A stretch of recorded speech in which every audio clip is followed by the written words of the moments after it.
Au séjour de travail en Turquie, le ministre des Transports, Voies de Communication et des Désenclavements a réuni la direction du chantier naval du groupe Chalik Holding. À l'issue de cette réunion, Chérubin Okende a passé la commande de 20 unités fluviales ou bateaux qui vont être utilisés sur le fleuve Congo, notamment par la société Transport au Congo dans son volet transco-fluvial. 14 bus fluviaux avec chacun une capacité de 130 places et 6 taxis fluviaux de 25 places sont déjà en train de venir à Transco.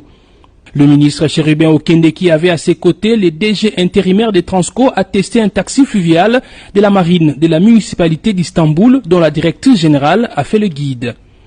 L'expérience d'Istanbul est pareille à celle de Kinshasa et elle pourra nous permettre aussi d'améliorer ce transport chez nous. Nous avons vu déjà la capacité de production qu'ils ont et je pense qu'avec l'expérience de le raccordement intégration multimodale, le transport routier et le transport fluvial, ça permettra aussi à la ville de Kinshasa, si nous appliquons cette expérience, de pouvoir servir la population de Kinshasa, qui est à peu près celle de la municipalité d'Istanbul. Avec ces bateaux, il y aura non seulement exploitation du fleuve Congo, mais aussi l'érection de 6 quais flottants équipés de salles d'attente, des cafétérias et restaurants, ainsi que des guichets de billetterie.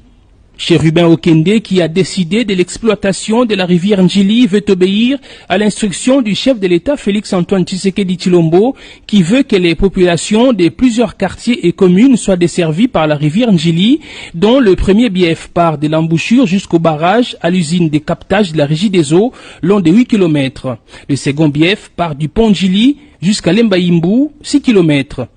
Les populations concernées sont celles des Massina Petro Congo, Ndanu, Kimwenza, Matete, Kingabwa, Lembaïmbou, Njili et Unikine pour les étudiants chers au président de la République.